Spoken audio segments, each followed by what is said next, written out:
Hi అండి అందరికీ. ఇది చిన్న ఉసిరికాయల ఊరగాయ లేదా కరికాయల ఊరగాయ అంటారు. ఒక కడాయిలో 1 స్పూన్ మెంతులు, 1 స్పూన్ జీలకర్ర, 2 స్పూన్స్ ఆవాలు వితౌట్ ఆయిల్తో వేయించుకోవాలండి. ఎర్రబడ్డాక వేయించాక ఈ సపరేట్గా ప్లేట్లో తీసుకొని చల్లారిన తర్వాత మిక్సీ జార్లో వేసి మిక్సీ చేసుకోవాలండి.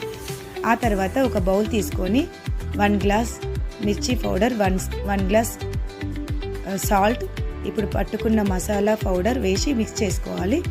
ఆ తర్వాత కడాయిలో ఆయిల్ పోసి, తాలింపుకు సరిపడా ఆయిల్ పోసి ఆవాలు, జీలకర్ర, వెల్లుల్లి వేసిన తర్వాత కాసేపు ఉంచాలండి రెడ్డిష్ అయ్యే వరకు. ఈ తాలింపు ఆయిల్ని ఇప్పుడు కలిపిన మిర్చి పౌడర్, సాల్ట్, మసాలా పౌడర్ కలిపిన దాంట్లో మిక్స్ చేయాలండి. ఆయిల్ అంతా కలిసే వరకు.